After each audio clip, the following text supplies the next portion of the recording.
I'm going to get started. Welcome, everybody. Mr. President, welcome. I've been visiting France for more than 50 years. I know I don't look it, but truly so. And over that time, I've been passionate about visiting France, understanding it, learning about it, learning from it. But mostly I've been passionate about the debates we have related to the French economy, and importantly, the French's future of France. What's striking to me about these debates, the debates have actually changed. And the debates have changed over the last decade. Today, I think there's a broad agreement around one single idea, that economic growth matters. Economic growth, as it broadens, reduces polarization. I think that sounds obvious now about the need for economic growth, but not so long ago. It was still an open question whether competitiveness would truly sit at the center of France's economic vision. I think that question has been answered, and President Emmanuel Macron has been the key man driving that shift and answering that question. In fact, you could make an argument that no French leader has led his country at a more pivotal time since World War II. From the onset, President Macron has argued that France must strengthen itself. It must strengthen its defense. It must renew itself in its capacity to innovate, but also importantly, and maybe more importantly today than ever before, and remain engaged in the world. That perspective has defined his presidency and is one that is helping to shape the conversation, the needed conversation about Europe's future. Ladies and gentlemen, please join me in welcoming the President of the French Republic, Emmanuel Macron.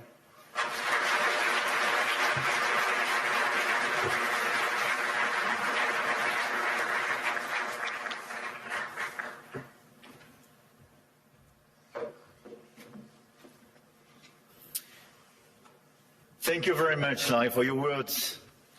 Your Majesties, distinguished heads of state and governments, President Lagarde, ministers, ambassadors, business leaders, ladies and gentlemen. I'm extremely happy to be here, and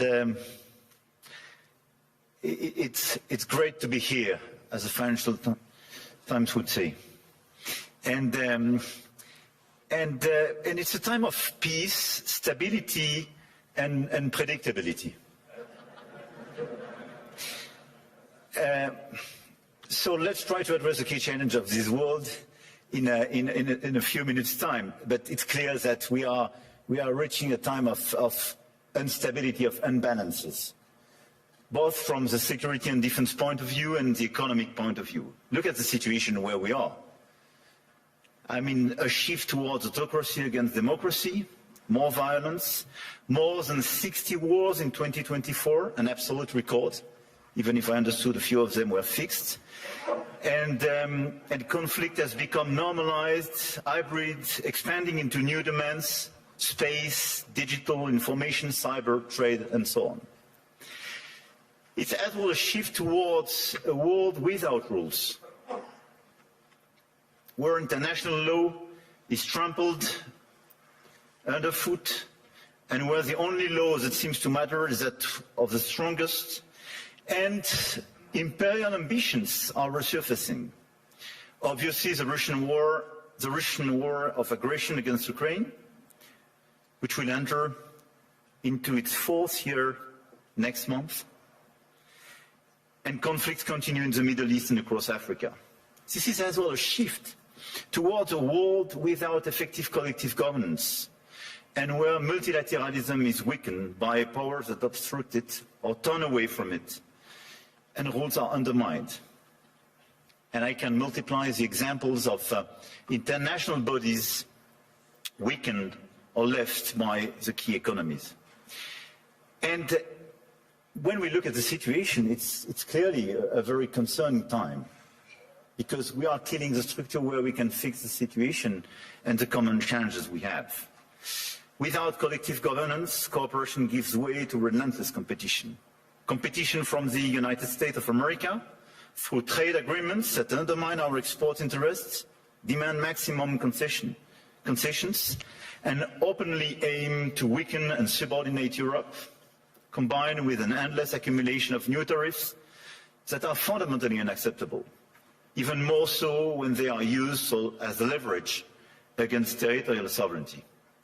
And competition from China, where massive excess capacities or distortive practices threaten to overwhelm entire industrial and commercial sectors. Export control has become more dangerous new tools, destabilizing global trade and the international system. And the answer, in order to fix this issue, is more cooperation and building new approaches. And it's clearly building more economic sovereignty and strategic autonomy, especially for the Europeans, which is for me the core answer. In this context, I want to exclude two approaches. The first approach would be to, I would say, to passively accept the law of the strongest, leading to vassalization and bloc politics. I think accepting a sort of new colonial approach doesn't make sense. And all the head of state and government and business leaders, which would be too complacent with such an approach, will take a huge responsibility. The second will be to adopt a purely moral posture, limiting ourselves to commentary. That path would condemn us to marginalization and powerlessness. Faced with the brutalization of the world, France and Europe must defend an effective multilateralism because it serves our interests and those of all who refuse to submit to the rule of force.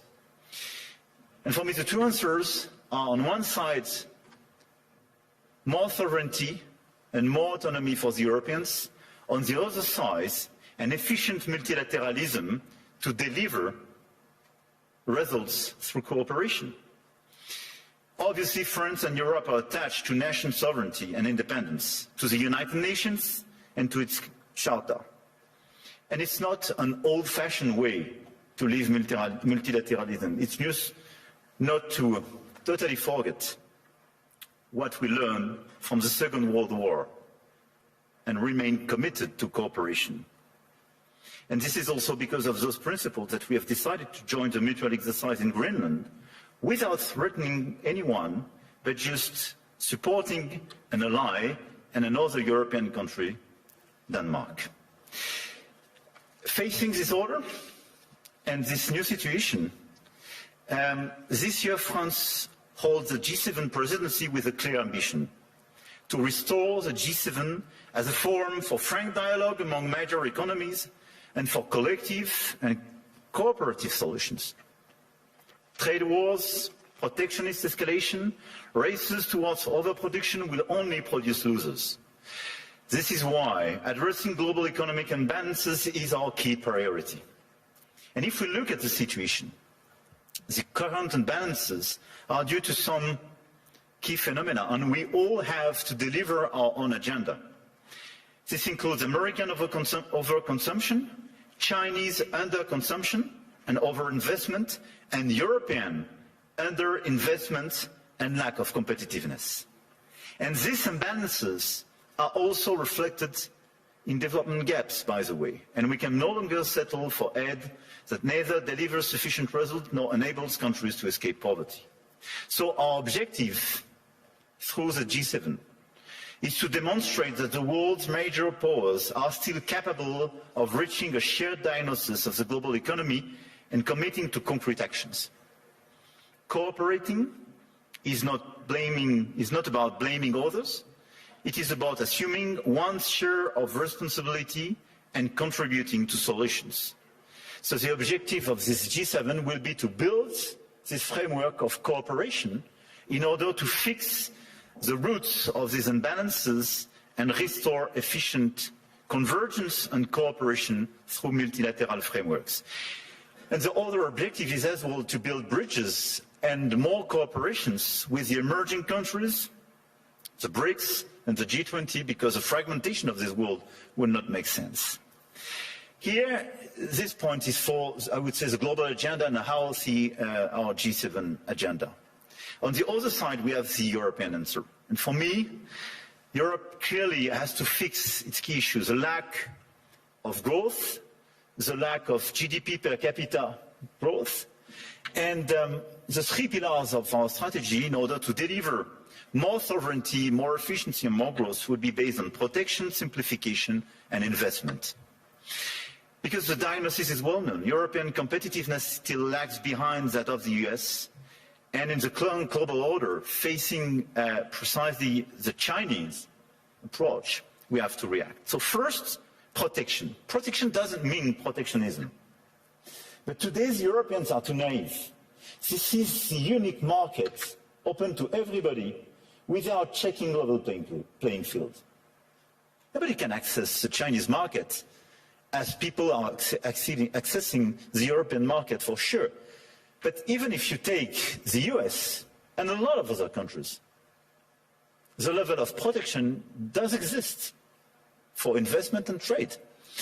And the Europeans are the only one not to protect their own companies and their own markets when the other countries doesn't respect level playing field. This is why we have to be much more realistic if we want to protect our chemical industry, our industry, from the automotive sectors to a lot of others, because they are being literally killed by the lack of respect of a normal framework and level playing field. Europe has very strong tools now, and we have to use them when we are not respected and when the rules of the game are not respected, by the way. The anti-coercion mechanism is a powerful instrument, and we should not hesitate to deploy it in today's tough environment. We must also advance the principle of European preference. There is a North American preference in your market.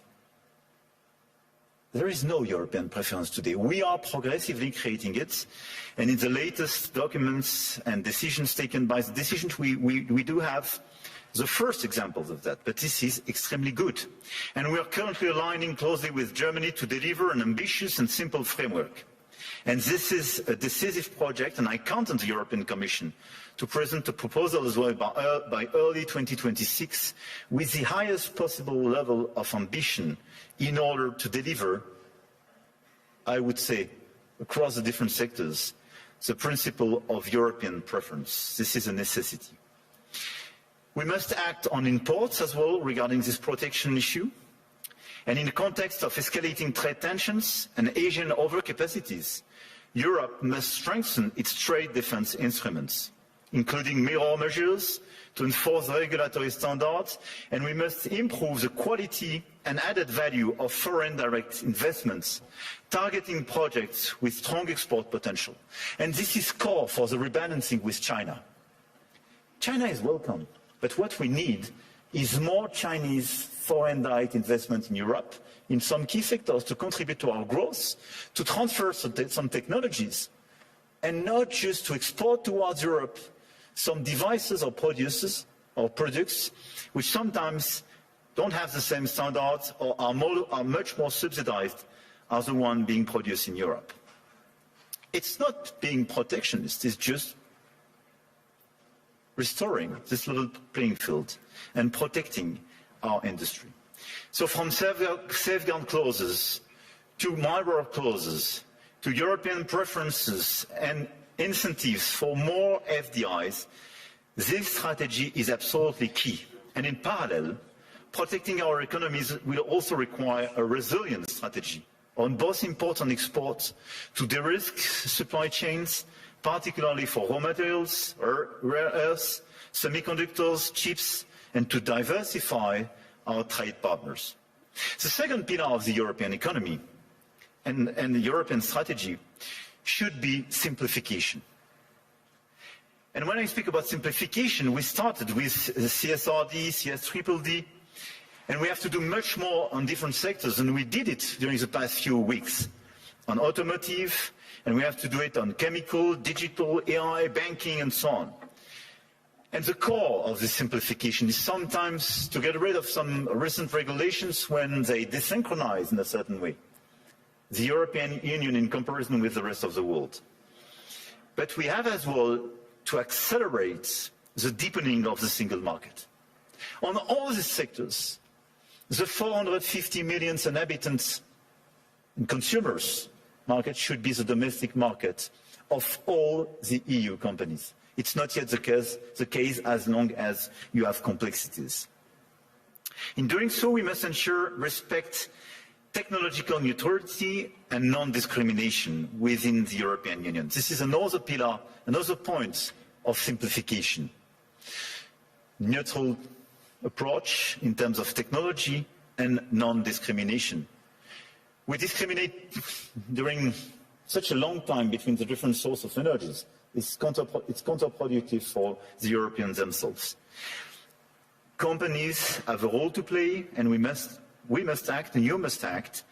And clearly, you must help identify and concretely help us to simplify where it is needed. But for me, this agenda of simplification is not a matter of discussion, but just implementation, speed and scale. The third pillar of the European strategy for more competitiveness and more autonomy is based on investment and innovation. We have to invest much more. If there is a GDP per capita so different between the US and Europe, 65% to 70% of the explanation is due to the difference in terms of innovation. And the US was much more innovative because of public and private investment. So in our budget for the months to come, because we will negotiate during the years, this year in Europe, we have to invest much more money in the critical sectors where the innovation will be made. AI, quantum, green tech, but as well defense and security. The size of our common budget is not the right one. We have to invest much more money in order to be much more credible and accelerate this innovation agenda. But at the same time, if you look at the situation, we don't have sufficient private investment. And this is one of the main differences. We do have the savings as the Europeans, much more than the US, by the way. But this saving is overinvested in bonds and sometimes in equities, but outside Europe. So this is why the top priority should be securitization program. It is prepared, we have to accelerate the implementation. And second, capital market union. Precisely in order to have more integration and simplification, but to have an efficient capital market union in order to invest much more money and use our savings to be invested on innovation and equity in Europe. This agenda for me is our top priority, both the global and the European one. And it is to be implemented in the months to come, because everything is about acceleration. And France is committed to deliver this agenda. We work very closely with our key partner. And at the same time, our objective for France is to stabilize our results and our macro approach, and to remain the highly attractive country we are. We've been the most attractive country of Europe during the past 6 years, and to consolidate our deep structural reforms and our key advantage. And on top of the business framework we have, I want here to insist on the fact that we have a competitive, stable, low-carbon electricity supply. We exported last year 90 terawatt-hours of electricity, and a low-carbon one, based on our nuclear model. We have world-class innovation and research capabilities, and we will improve them. And we have one of the most vivid and active ecosystem in AI, quantum computing, energy transition, etc., and a lot of the startups and unicorns and large caps of these sectors are with me in my delegation today. And on top of that, let me insist, and I will stop here, on the fact that we have a high-quality infrastructure and large market with strong purchasing power. And we have a place where rule of law and predictability is still the rule of the game. And my guess is that it is largely underpriced by the market. And beyond what you can do in terms of investment, what you can do in terms of strong ambitions, having a place like Europe, which sometimes is too slow, for sure, and needs to be reformed, for sure, but which is predictable, loyal, and where you know that the rule of the game is just the rule of law, it's a good place. And I think this is a good place for today and for tomorrow. So we will be committed during 2026 to try to deliver this global agenda in order to fix global imbalances through more cooperations. And we will do our best in order to have a stronger Europe, much stronger, and more autonomous based on the pillars I just mentioned, and based as well, and we can revert in the dialogue, but on more investment and commitments on defense and security, because we have to invest much more and invest much more. Because we do believe, and here in the epicenter of this continent, we do believe that we need more growth, we need more stability in this world, but we do prefer respect to bullies, we do prefer science to plotism, and we do prefer rule of law to brutality. You're welcome in Europe, and you are more than welcome to France.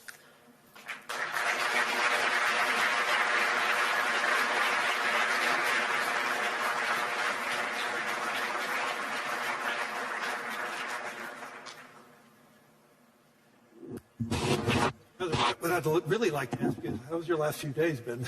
But importantly, though, you framed out an economic direction for France and for Europe. If you had to prioritize to transform France and Europe as fast as possible, you close saying, yes, we are slow, yes, but what can we do right now to really accelerate it, to broaden the economies across Europe, that we have more participants? Is there any one silver bullet that you could do to really accelerate that type of growth? I don't think there is one silver bullet, but I think on the very short run, given the situation in some critical sectors, I think the European preference is a necessity because we are desynchronized with the others. And the second one is clearly a big bunch of simplifications. The 28th regime, which is being prepared by the Commission, and the deepening of the single market is key. And this is why I insisted on capital market union. I think if we deliver European preference and capital market union, then here are two game changers. Well, you know, I've been talking about the capital market union in Europe as one of the major hindrances compared to the U.S. And so, yes, but I do believe, as we witnessed starting last year, and we're starting to see it accelerate this year, you're starting to see more international flows coming back to Europe. And so that is beginning, and so I do believe that will accelerate. But in terms of priorities, if you had to tell the Commission, what should they be more swift in terms of transforming Europe faster, so it can compete with the U.S., compete with Europe, and exceed China and Europe, China and the U.S.? Look, I think this is the discussion we have clearly with the Commission. We will have an informal summit in February focused on this topic. Everything was largely drafted by both Letta and Draghi's reports and is well known. I think the difference is that Draghi was before China surpluses vis-à-vis Europe. I mean, we should not underestimate the fact that 2025, for the very first time, $1 trillion. Yeah, China has such a surplus vis-à-vis the rest of the world, 1/3 vis-à-vis the US, 1/3 Europe, 1/3 the rest of the world. It was $1 trillion. It was bigger than any other time. Yeah, and for the first time, the deficit between Germany and China was a trade deficit for Germany. And this is a game changer for Europe. So this is why, clearly for me, we have to fix this issue. And second, it's about the tariffs. So if I have to tell you what could change the game and our approach for all of us in the year to come, for me it would be a bunch of simplification with all this omnibus package for the Commission, sector by sector, European preference, capital market union, and dismantling of the tariff between US and Europe. Because in such a context, what doesn't make sense is to have tariffs between allies. Right. We have to fix the war in Ukraine. We have to help the Ukrainians to resist and find a sustainable peace. We have to fix prosperity in democracies. I mean, it doesn't make sense to have tariffs and be divided, and even to threaten now with additional tariffs. We can use the crazy thing is that we can be put in a situation to use the anti-coercion mechanism for the very first time vis-à-vis the US if they put additional tariffs. Can you imagine that? This is crazy. This is, I do regret that. But this is a consequence of just unpredictability and useless aggressivity. So what we have to do is to remain very calm, all of us. We have such an agenda with so many opportunities and so many challenges. So let's be focused on peace in Europe. Everybody should be focused to help the Ukrainians to have a sustainable peace. Level playing field and fixing the issues and this imbalances with China, because it's an issue for the Europeans and the Americans. And third, let's be focused on more competitiveness in Europe and this big acceleration, full stop. Throughout the sessions today, and I think during the week, AI is going to be the dominant conversation. And the question is, how does AI develop in Europe? I know there was one conversation already being held on that. What is your vision of AI for France specifically? Look, we are a strong believer, and 1 year ago we organized this AI summit in Paris, and we are one of the most vibrant ecosystems in Europe. We really believe and we are committed on AI because we really think that this is a game changer, not just in terms of productivity precisely and growth, but because this is a true revolution. We have assets in order to do so. You have a grid and you have power too. We have power. And a grid. And low carbon energy. Yeah. No need to have new, coal plants and or oil production in order to deliver the capacities for AI. This is important. We have 90 terawatt-hour available for more AI activities. We have a national grid, super pilotable. Third, we have available capacities for more data centers and computing capacities. And we are delivering the agenda announced 1 year ago.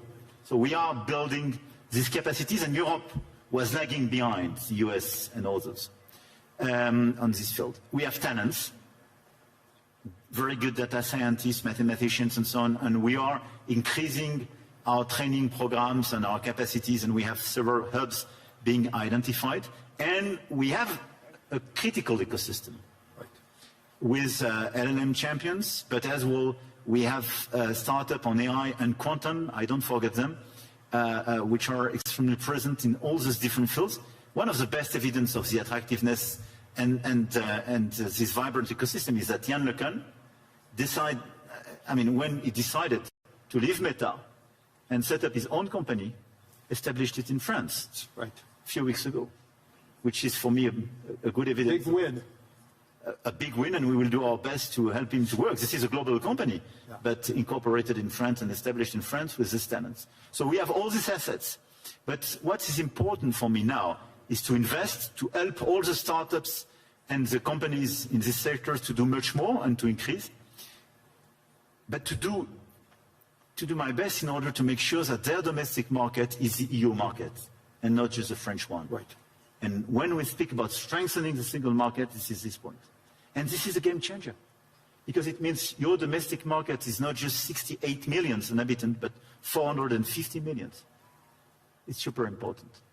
And it's important for Europe to have that unified grid, which it does not have yet. Exactly.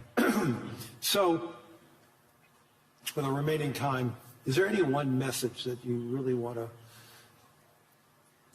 push over the course of your remaining term that really will resonate, not just resonate for France, but resonate for the world? Look, I really believe that we are in these very challenging times, and you mentioned some of these challenges in your speech.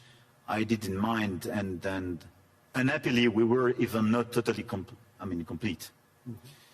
And at the same time, we see the level of investment in this world, in the current environment, and the ongoing revolutions. This level of investment has no comparison with what happened during the past years, not to say decades.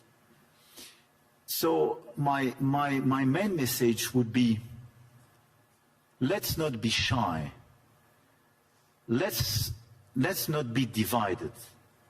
Let's not accept a global order which will be decided by those who claim to have I would say, the bigger voice or the bigger stick or the bigger one. I don't know. But let's focus on just common interests and common challenges. We know what we have to fix: growth, peace, climate. And we should not forget climate in this current agenda. We want peace, we want growth, we want climate. And investment, innovation, everything should be dedicated to fix these three issues. And in order to fix these three issues, let's focus on the key investments, the key innovation, but our ability to cooperate as well. And let's be clear, Davos was founded for restoring a global discussion, having a global discussion between business leaders, but as well governments and so on. A global discussion is a discussion where everybody is respected and where you provide an improvement and a way forward for every place and every people in this world. This is the only way to make it sustainable. And I think this is the right way to do. And even if this is less present in the global debate today, we should focus much more on this approach. More cooperation, and let's focus on our key challenge to deliver peace, prosperity, and decarbonization of our economies for our fellow citizens. This is our duty. As business leaders, as head of states and governments, and we have everything in order to deliver this agenda. Just let's be coordinated. Let's not waste time with crazy ideas. Let's not open Pandora box or new topics. And it's not a time for new imperialism or new colonialism. This is a time of cooperation in order to fix these three global challenges for our fellow citizens. Full stop. We ran out of time. I want to thank the President of the Republic of France, Emmanuel Macron, for his wisdom, but most importantly, for your humanity and your leadership. Thank you, Larry. Thank you, Larry. I appreciate it.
the economy to, at one point, hit 5% as well?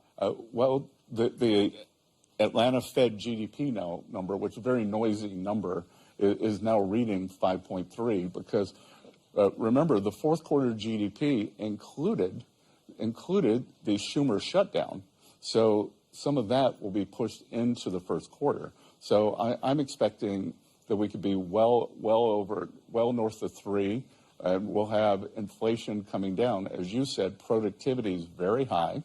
And we have measured inflation and observed inflation. And with the observed inflation, I think we can see that prices are already down, and that will trickle into the CPI and the PCE, which the Fed looks at. Well, it's a good point because there is still a perception that prices are still high. Well, prices are high. The Biden administration was a wipeout for working Americans. That the price level increased by 21, 22, 23%. But our friend Jason Trennard, the strategist, has something called the Common Man Index, and that is what do working Americans buy? So basket of groceries, insurance, rent, car payments, and that was up in the mid-30s. So very difficult, other than with energy. The president, through Drill Baby Drill, has gotten gasoline prices down. We're below $2 in many states. National average is below $3, even if you throw in the outlier of California. And so that we can get down. And we are working every day to get things down. And affordability is two pieces.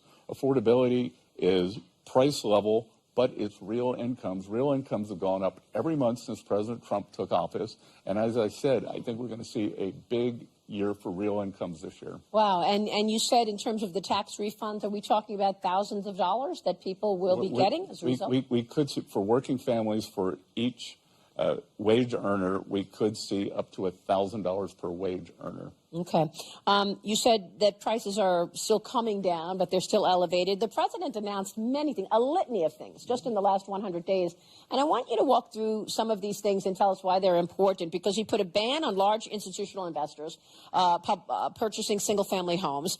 He asked for $200 billion purchases of mortgage-backed securities, and he put on a proposal for a 10% cap on credit card interest rates. We know credit card interest rates are always soaring, up to 28, 30% in some cases. That's going to cut into earnings of the bank, certainly.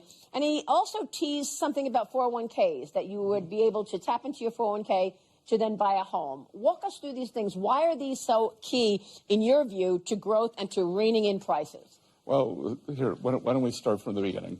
So, the first thing was the ban on large institutional investors purchasing single-family homes and the purchase of mortgage-backed securities. Yep. So the ban on institutional investors in single-family homes, for those of you who are not American, in the U.S., pre-Great Financial Crisis, institutional investors did not participate in the single-family market. So post the financial crisis, institutional investors hoovered up single-family homes. They continue to do it, and there's an unfair tax arbitrage there.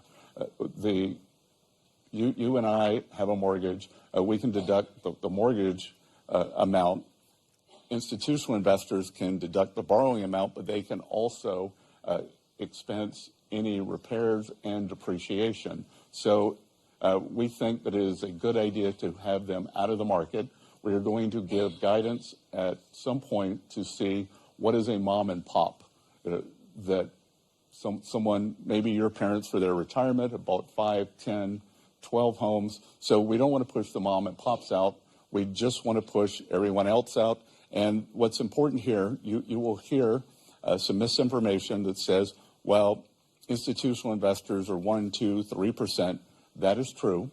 Having been in markets for 35 or 40 years, markets are made on the margin, and institutional investors are much higher in boomtown markets like Charlotte, like Atlanta, like Huntsville, Alabama. So they've done that. In terms of having Fannie and Freddie buy MBS, the mortgages are two parts. It is the 10-year bond yield, and it is the spread between mortgages and the 10-year yield. So the purpose of that is to narrow the spread. Okay. The cap on credit card rates is expected to cut into bank earnings between 5 and 18%. Your reaction? We've done a lot this year. Bank stocks are at a new high.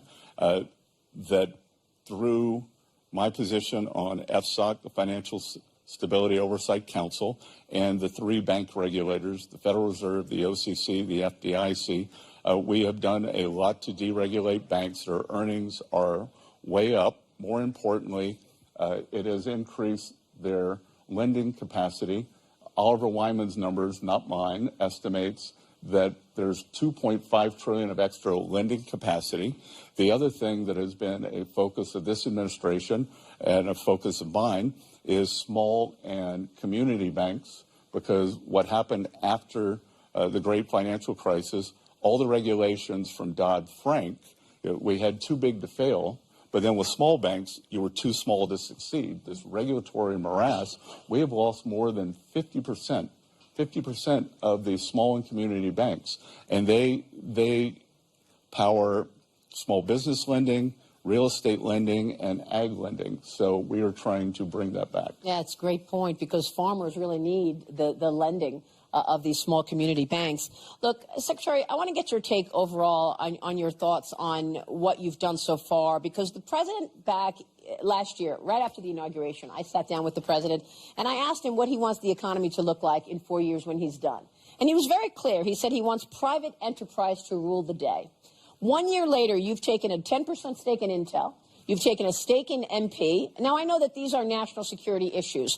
And the other day, the president told the defense contractors, don't pay dividends, don't buy back any of your stock. You need to be fulfilling what the country needs in terms of producing weapons. So what do you want to say to people who say, look, here is a so-called capitalist president and a Treasury Secretary, and yet it's not private enterprise running things. The president is telling the defense contractors what to do, and you've taken stakes in these companies. A couple of things, Maria. I think the only good thing that came from COVID was it was a test run for what would happen if our supply chains were ever broken due to a kinetic war. So we saw that there are 5, 6, 7 key industries that we have to reshore. So everything you just said, rare earth magnets, we've got to get out from under China's grasp. The semiconductors, I would say that the single biggest threat to the world economy, the single biggest point of single failure, is that 97% of the high-end chips are made in Taiwan. If that island were blockaded, that capacity were destroyed, it would be an economic apocalypse. So we are reshoring the semiconductor industry to the U.S. With the defense contractors are no different than the systemically important banks. They exist, like the systemically important banks exist because of the backstop from the Fed, because of the regulations, and these defense contractors have let down the American people. They have let down the American people. They are 5, 6, 7 years behind on fulfillment of their contracts, and they exist because of the U.S. Department of War. So I do not think it is unreasonable to tell them that until further notice, you need to build more factories and buy back less stock. And by the way, Maria, these CEOs are the American people. So I don't see any discrepancy there. And it's, as you said, everything on your list is national defense. And so once they get to some normalized level of backlog, I don't know whether it's 2 years, 3 years, then we can talk about removing those restrictions. So what you're saying is you want private enterprise to lead the day, but when it comes to national security, the government will be a shareholder. Again, a lot of this isn't private. You know, we have seen what happens when the free markets get kind of perverted, because what happens with critical minerals, that several companies have tried to stand up critical minerals facilities in the U.S., and the Chinese come, lower price, undercut them, and then they're bankrupt. So we are going to put in a system, price floor, price ceilings, and when you talk about multilateralism and the U.S. leading, I just hosted at Treasury last Monday the G7++, so G7 plus Australia plus India plus Mexico plus South Korea, and we are working at warp speed to create a critical minerals block where we can mine, process, and refine critical minerals, and China won't have this sword over our heads. So how long do you think it will be until the United States is, in fact, independent in terms of the refinement of these minerals, independent in terms of oil, et cetera? I mean, I know that the U.S. is the largest producer anyway, but do you expect this year, next year, what's your timetable in terms of the U.S. not relying on China for these things? Well, obviously for energy, we are independent. We're an energy superpower. And I would say 18 to 24 months. I went down about 2 months ago to my home state of South Carolina. And in South Carolina, for the first time in 25 years, there's a producer there who made rare earth magnets. So they are starting to come off the supply chain. They believe that within 2 years, they can fulfill most of the rare earth magnet needs for the U.S. And then we also want to help our allies because the supply chain is important. Mm-hmm. What do you want to say about sanctions, something else you've been working on, of course? What are you planning there in terms of Iran and the impact there? Do sanctions actually work? And the same question with regard to 500% secondary sanctions or tariffs on countries who purchase energy products from Russia. Okay, so two things there. There are Treasury sanctions. And if you look at a speech that I gave at the Economic Club of New York last March, I said that I believe the Iranian currency was on the verge of collapse, that if I were an Iranian citizen, I would take my money out. President Trump ordered Treasury and our OFAC division, Office of Foreign Asset Control, to put maximum pressure on Iran, and it's worked. Because in December, their economy collapsed. We saw a major bank go under. The central bank has started to print money. There is a dollar shortage. They are not able to get imports, and this is why the people took to the street. So this is economic statecraft. No shots fired, and things are moving in a very positive way here. On the 500% tariffs on the buyers of Russian oil, that is a proposal that Senator Graham has in front of the Senate, and we will see whether that passes.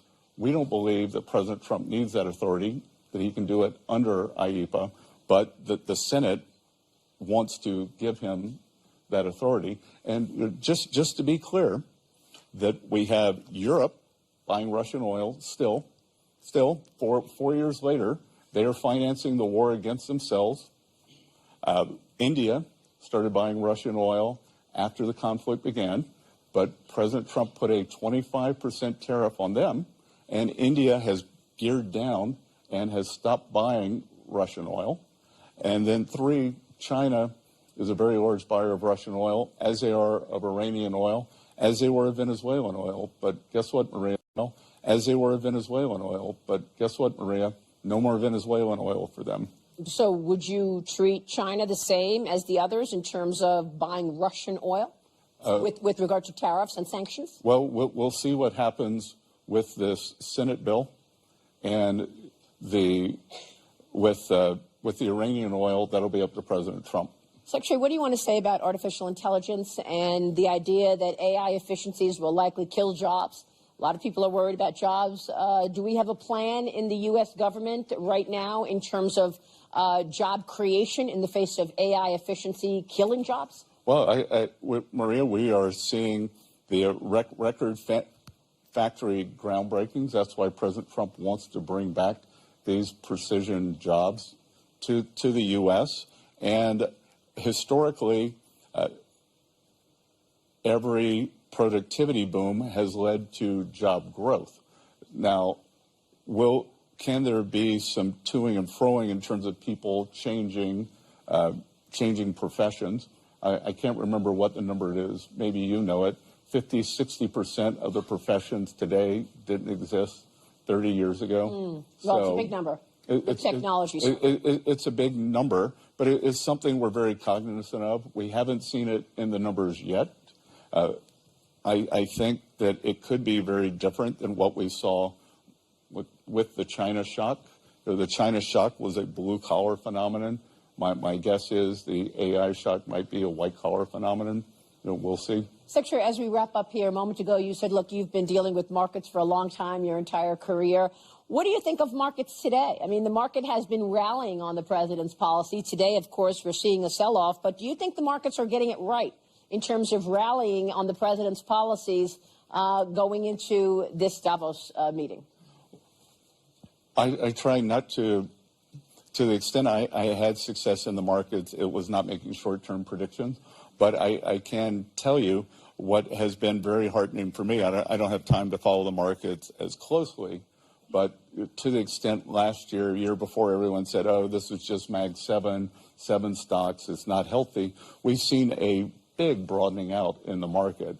The Russell index of smaller cap stocks has outperformed. The S&P equal weight has outperformed. And I actually think that speaks to the economic recovery. We're seeing it across all sectors. Our friend Ed Hyman at ISI does these corporate surveys. Corporate surveys are the highest that they've been since June 22. And I think you're starting to see it in all sectors of the market. And the market follows the economy. And again, I just think that we have the best place in the world. Come, build your factory. You have tax certainty, you have regulatory certainty, and you have energy certainty. And of course, deregulation. And that was one point that I wanted to make before we wrap up here, that Mario Draghi wrote a report 2 years ago about regulation in Europe and the fact that the largest market cap company in Europe is Novo Nordisk because of Ozempic, about $400 billion or so. And we just saw NVIDIA in the United States hit $5 trillion. Well, clearly, Maria, the innovation, the change and the ability to adapt is in the U.S. The U.S. is the innovation capital of the world. I don't think anything's going to change that. I was just asked in another meeting by some business leaders, what advice would you give to Europe? And I said I would operationalize the Draghi report because the EU was supposed to cut down on red tape, but it is logarithmically increased it. When I talk to tech executives, they will tell me it is easier doing business in China than the EU. Wow. That's not a great stat. I had a European businessman come to see me the other day. He said, Secretary Bessent, it took me 3 days to get an appointment with the White House and with you. It took me 90 days to get an appointment with Ursula von der Leyen, and we are one of the largest employers in Europe.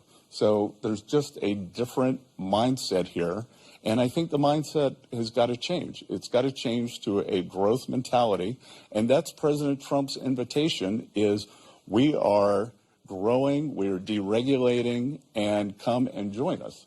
The U.S. is going to host the G20 meeting next year, and on the finance track, we have identified the greatest financial risk as a lack of growth, because post-COVID, every government balance sheet has ballooned, and we have this gigantic government debt.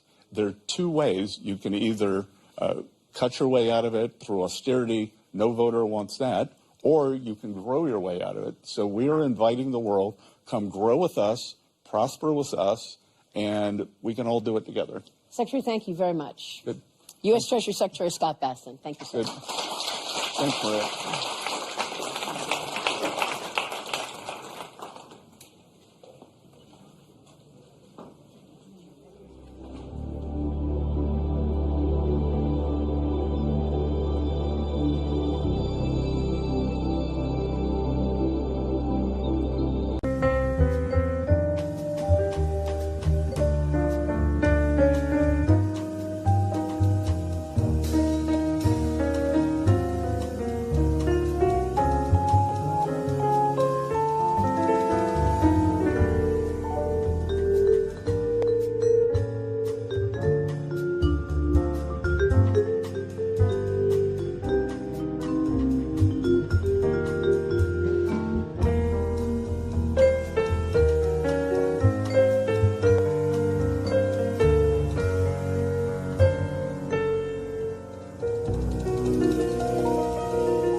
a guy who's always late every time we have a date, but I love him. Yes, I love him. I'm gonna walk out through this gate, see if I can get this thing straight, 'cause I want him. I gotta have him.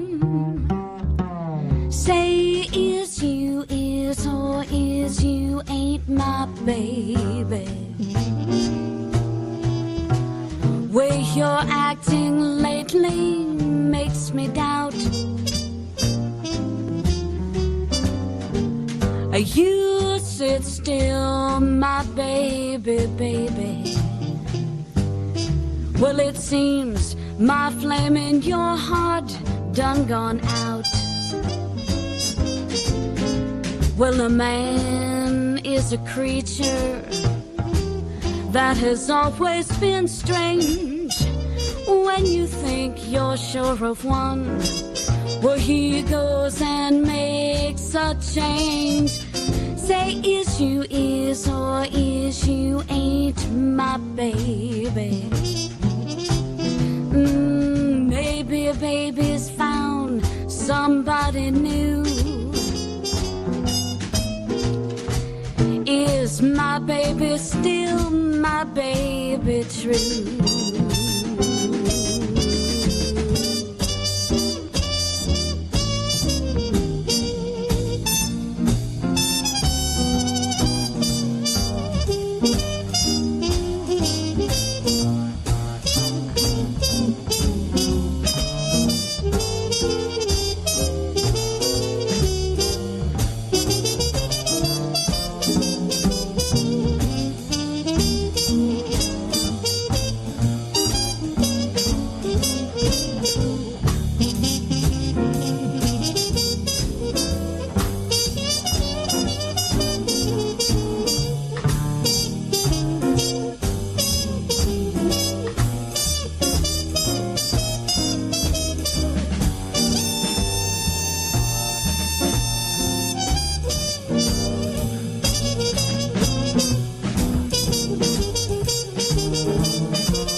Or is you ain't my baby?